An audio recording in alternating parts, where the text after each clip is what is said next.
D'accord, merci beaucoup aux fondations pour m'avoir invité et aussi vous tous d'être là pour écouter ces présentations dans un sujet qui me semble effectivement très important et qu'il convient de connaître mieux et de pouvoir débattre surtout. Donc voilà, quatre parties. Je vais vous parler de la Catalogne, de la coopération européenne et internationale. Comme on m'avait aussi demandé pour cette présentation. Après, la Catalogne dans l'État espagnol, un projet inviable. Ensuite, la Catalogne dans sans l'État espagnol, un projet positif pour ses voisins. Et peut-être un projet de gauche, je mets l'interrogation. Et un mot sur la légalité de l'indépendantisme. Je pense que c'est peut-être important de dire quelque chose, ça va être très court. Donc je commence un petit peu avec la Catalogne de la coopération européenne et internationale. Donc selon une étude de 2010, j'ai pris ça, les minorités nationales, les régions, on pourrait dire, sont plutôt vues, l'étude considère qu'ils devraient plutôt être vus comme des opportunités que comme des problèmes. Et ça c'est aussi valable pour les petits États. Pourquoi? Ils sont plus proches de la population, étant plus petites, les populations sont plus petites, les classes politiques sont plus proches, on les connaît plus facilement, et ça j'en témoigne, c'est vrai.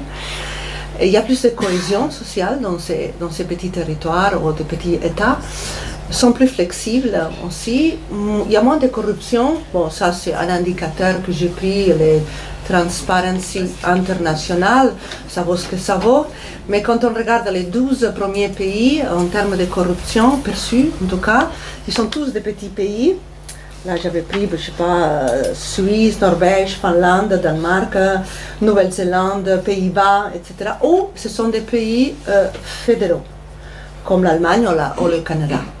Ils sont les mieux classés dans le point de vue de perception de corruption. La Catalogne, donc, elle a été depuis très longtemps insérée dans la coopération européenne, dont l'échange international. Je vous ai mis deux exemples, l'Institut européen de la Méditerranée, IMED, qui a son siège à Barcelone, et la Catalogne aussi a comme siège la partie européenne de City Protocol Society, qui est chargée du développement durable dans les villes, de la mobilité et le développement durable dans les villes. Ces deux exemples de cette ouverture dans l'international.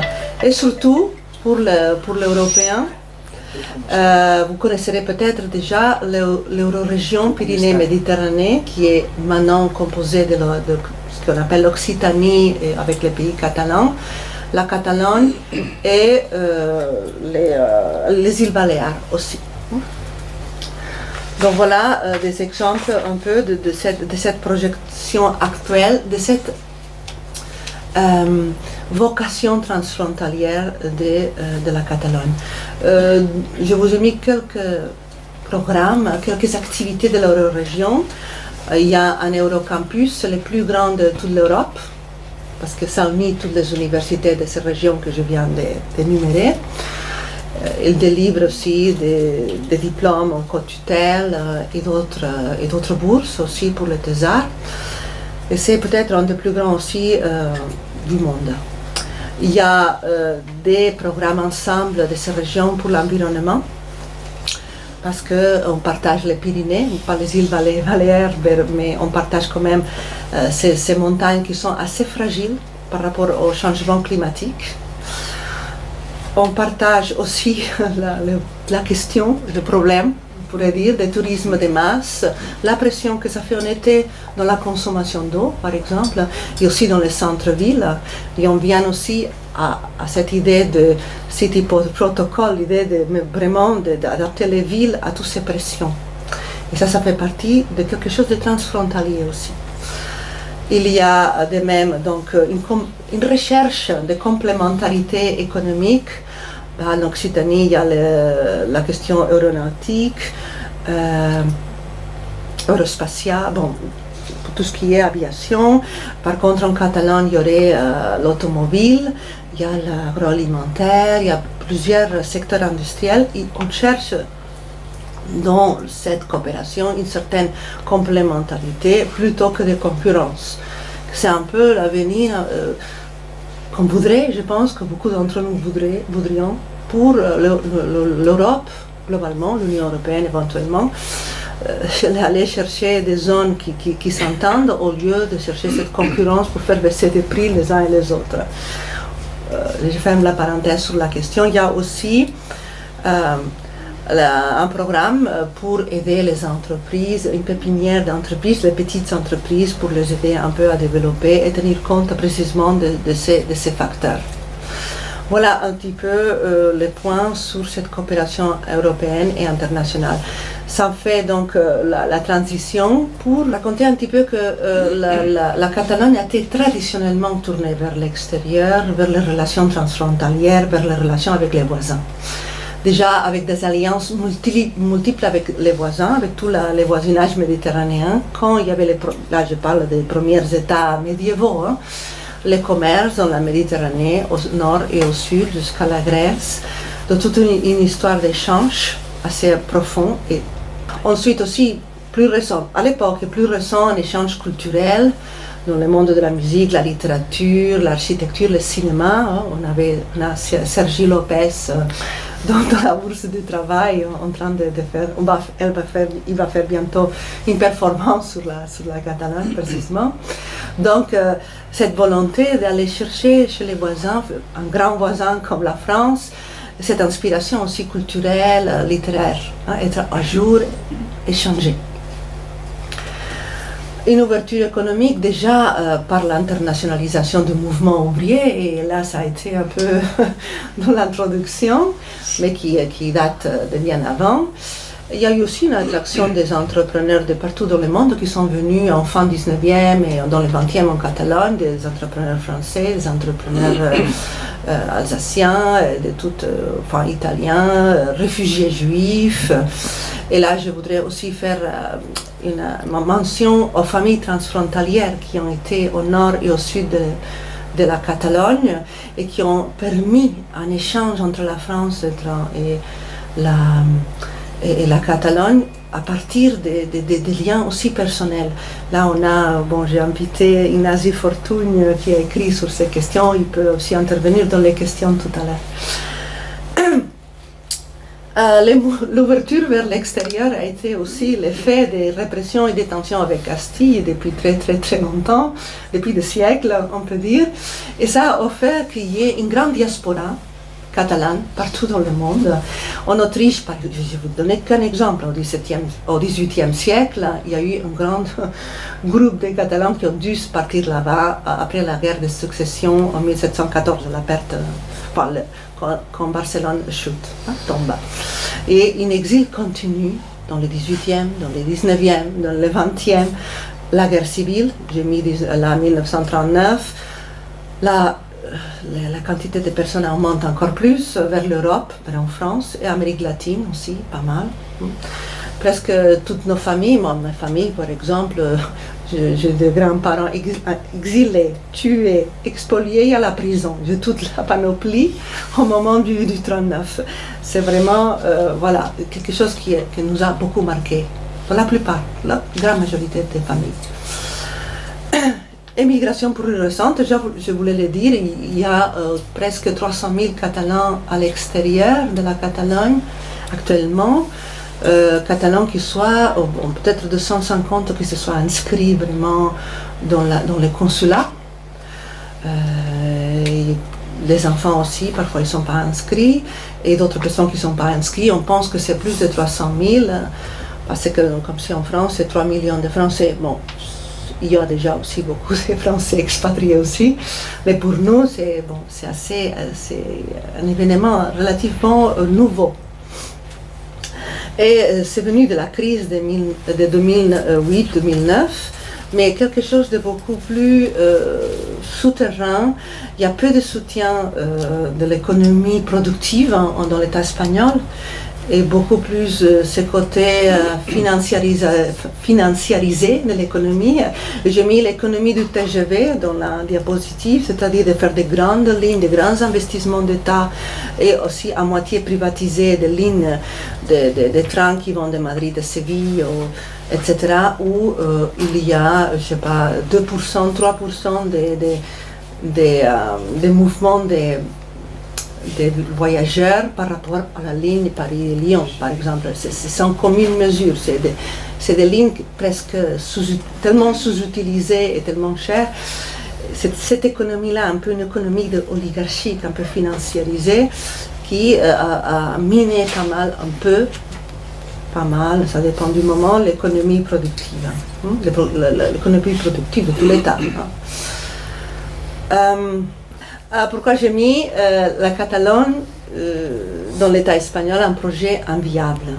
Alors la question qui se poserait, de notre point de vue, parce que notre point de vue, ce n'est pas forcément celui d'un Français moyen ou d'un Allemand moyen, c'est plutôt le point de vue de quelqu'un qui aurait tendance à se comparer avec la Suisse plutôt. Comment ça se fait que l'État espagnol, qui a ses caractères pluriels comme la Suisse, entre guillemets, fait un parallélisme un peu forcé, mais entre guillemets, disons, comment ça se fait qu'on n'a jamais pu être dans cette reconnaissance, dans cette vivre ensemble, comme on dit maintenant, admettant le caractère pluriel de l'État. Comment ça se fait? Je vous ai mis quelques points, ça peut servir pour débattre. Il y a une politique d'assimilation ancienne de Castille. C'est avec l'Andalousie, par exemple, c'est un premier exemple, ça date de très longtemps. Et la langue castillane, ça c'est un exemple, est devenue la langue espagnole. Il n'y a aucune langue suisse, il n'y a aucune langue britannique. On garde quand même le mot anglais pour la langue anglaise. Donc il y a cette manière un petit peu d'occuper toute la péninsule, qui va se faire petit à petit, historiquement. Il y a les Bourbons qui vont gagner en 1714, je l'ai déjà dit, avec tout l'exode des Catalans vers l'Autriche, puisque c'était une guerre avec l'Autriche, et ce centralisme très dur qui va être mis en place et qui s'appuie à cette politique d'assimilation, qui vient s'additionner. Dans le XXe, je ne vais pas rentrer dans les détails de tous les siècles, les tentatives de pluralité vont être mises sur la table, des statuts d'autonomie, des dialogues, des débats, des tentatives entre Barcelone et Madrid, et aussi d'autres parties de l'État, qui vont se solder avec deux dictatures. Primo de Rivera d'abord, Franco après. Et la question nationale est importante, très très importante pour ces dictatures.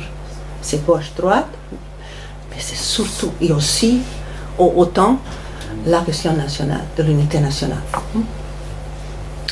La transition démocratique en 1975, on aurait pu dire, voilà, c'est le moment d'admettre le droit d'autodétermination, la pluralité, d'aller, je ne dirais pas peut-être sauter sur le modèle suisse, mais commencer à y aller. Et ça a pu sembler que ça allait dans ce sens. Toute une série de problèmes sont restés sur place, les élites franquistes sont restées là, que ça dans la politique ou dans l'économie, je parlais des oligarchies économiques tout à l'heure, les noblesses sont restées là, à tirer le fil. Il n'y a eu aucune, je ne dirais pas qu'il fallait faire des grands jugements devant des grandes juges internationaux par exemple. Sans aller jusqu'à là, ils auraient pu quand même se retirer de la politique, au minimum. Ça n'a pas été le cas. L'armée était très présente dans cette transition. La monarchie, qui était, c'était la loi de succession de Franco, qui avait dit qu'il fallait que la monarchie le remplace à lui. Ça a été appliqué, sans référendum, sans rien. Donc on a mis la monarchie avant la Constitution. Les structures de l'État n'ont pas été renouvelées. Il y a des institutions comme l'Audience nationale qui sont toujours là. Vous savez, les Catalans maintenant qui sont en prison, ils sont passés par l'Audience nationale d'abord. Changé de nom. Ça a changé de nom, oui. Ça s'appelait Tribunal d'ordre public et la démocratie a juste changé le nom. Oui. Même pas le siège. Voilà, même pas le siège. Ni les juges. Et souvent pas les juges ni le système. Après, cette idée un peu d'oligarchie, donc on n'a pas retiré certaines rentes de certains. Et après, il y a tout un travail aussi qu'il faudrait développer longuement, les liens entre la création du Parti populaire et l'extrême droite. C'est-à-dire le fait qu'il n'y a pas un parti d'extrême droite vraiment puissant en catalan, en état espagnol et en catalan non plus. Il n'y a pas de... un parti qu'on peut dire, voilà, l'extrême droite,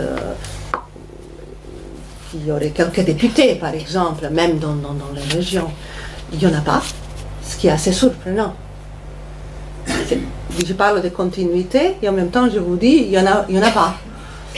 Il y en a, la phalange espagnole est légale, il y a Espagne nationale, il y a démocratie, bon, tous ces noms de groupuscules, il y en a pas mal, mais ils sont très réduits. Une des thèses assez développée par des historiens, c'est que en fait le Parti populaire a permis une certaine continuité, a permis une certaine, voilà, à la fois ouverture et permanence de certains mouvements, de certaines manières de penser, mais d'une manière plus nettoyée, plus neutralisée, plus acceptable pour l'Europe aussi.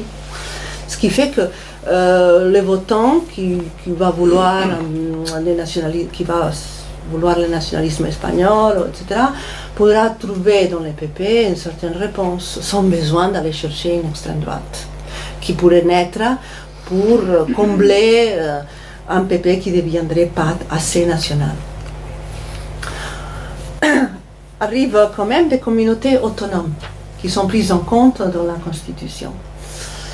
Il y aura un coup de frein tout de suite avec le coup d'État en 81 et la loi PAN, c'est une loi, en 83, approuvée par les socialistes d'ailleurs, où on va aplatir les communautés autonomes. Et on voit aujourd'hui, avec ce qui s'est passé après le référendum du 1er octobre, à quel point les autonomies sont dépendantes. Juste un exemple pour les questions éducatives qui ressortent souvent sur la table. Au moins, je pense qu'il y a 50-60% des matières d'enseignement du secondaire en Catalogne sont définies à Madrid. On dit souvent que l'enseignement serait pris par les communautés. Les faits sont ceux-là. On pourrait sortir beaucoup d'autres. Donc on est très loin de la Suisse. Et on est en 2005. 30 ans se sont passés depuis la mort de Franco. Il y aurait encore peut-être l'opportunité, non, de remettre la question de l'autodétermination, de cette pluralité, accepter, la prendre en charge vraiment par Madrid. Le statut a été fait, il a été immédiatement coupé, censuré, enlevé toute trace, le minimum d'autodétermination. Aux grandes dames de tous les partis qui avaient à ce moment-là, il y avait les socialistes à Madrid, et c'était les socialistes qui avaient aidé à faire la réforme, donc c'était carrément l'expression du blocage. En fait, on peut dire que cette position uniformatrice de l'État espagnol est partagée par tous les partis espagnols, tous les partis des racines, enfin, qui se présentent dans tout l'État.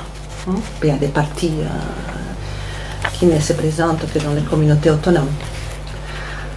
Même Podemos, quelque part, Podemos dans son, comment on appelle ça, le programme électoral de 2016, si vous pouvez le feuilleter, vous avez un livre, c'est un peu long, mais bon, il n'y a jamais le droit d'autodétermination de la Catalogne. Ils disent, vous avez le droit peut-être à une consultation sur la relation avec l'Espagne. Par contre, le mot autodétermination est utilisé pour le Sahara occidental, ce qui me semble très bien, mais c'est là où il est cité, le mot il est cité là. Vous pouvez prendre le programme et vous le trouverez. Donc il y a une ambiguïté aussi pour ce parti. Ils ne sont pas uniformateurs, Podemos, mais ils ont une ambiguïté sur la question de l'État. Et il y a enfin le blocage sociologique. Ce n'est pas seulement la politique. Il y a aussi quelque chose de sociologique dans l'État espagnol, dans la population espagnole. Il y avait eu cette possibilité, c'est-à-dire quand le PP, les partis populaires, donc la droite, le président était alors, il y avait les socialistes au gouvernement, mais le président était Rajoy comme actuellement, ils avaient ramassé 4 millions de signatures contre le statut catalan en 2005-2006. 4 millions de personnes qui ont signé ça. Je n'ai pas vu les signatures, mais ça fait un peu froid au dos. Hein. Voilà, que d'autres personnes, enfin d'autres citoyens espagnols fassent ça. Et bon, voilà, je vous ai mis quelques cartes, cette idée de diversité, hein, comment l'espace hispanique, hein, la péninsule avait été donc distribuée par des États différents. Et il faut dire que pour la Catalogne, Aragon et Valence, chacun avait son parlement. Il n'y a jamais eu une uniformisation. C'était des petits États qui travaillaient de manière un peu comme la Suisse précisément, des confédérations. Lorsque la couronne de Castille avait cette tendance à la conquête. Hein. La conquête, c'est un peu partout, hein, évidemment, c'était l'époque, mais à la conquête et à l'assimilation. Voilà et ça, c'est une donnée très intéressante du point de vue de la sociologie, des blocages sociologiques. Là, c'est le pourcentage de personnes qui considèrent qu'il faudrait centraliser davantage l'État ou carrément éliminer les communautés autonomes.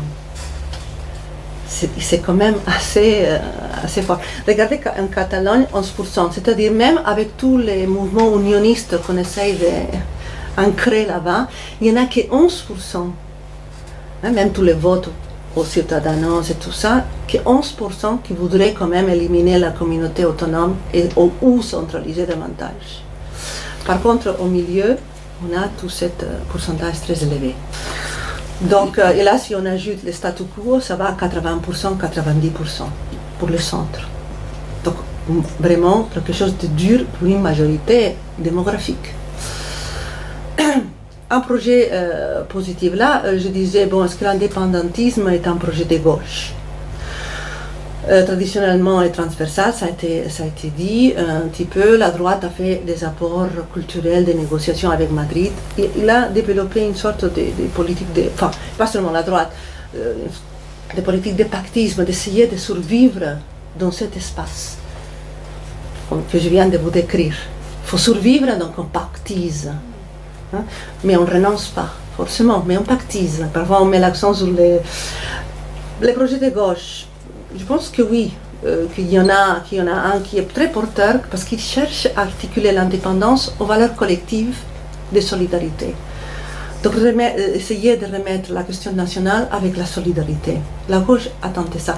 Et je trouve que c'est très intéressant pour tout ce qui se passe aujourd'hui en Europe, on voit en Italie et tout ça, que la gauche n'abandonne pas un espace qui peut combiner valeurs d'identité. L'identité, ne pas les traiter comme un gros mot, mais comme les voir comme quelque chose de collectif, de préservation de la culture, de cohésion, de partage. Et en flexibilité avec les autres différences, bien sûr. Mais essayer de ne pas abandonner l'identité à d'autres tendances. C'est un petit point. Pourquoi un projet positif? Aussi une opportunité de l'Espagne de renouveler ses rites, ses partis, ses structures d'État, son économie, rompre avec l'idéal d'assimilation. S'il y avait donc ce projet catalan qui aboutit dans notre République. Je crois que ça serait une opportunité, ça serait positif pour le reste.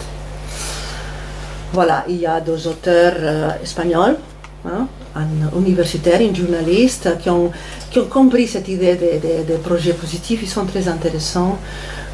Notez-le, vous pouvez trouver leurs commentaires, leur appui à notre cause, on peut dire.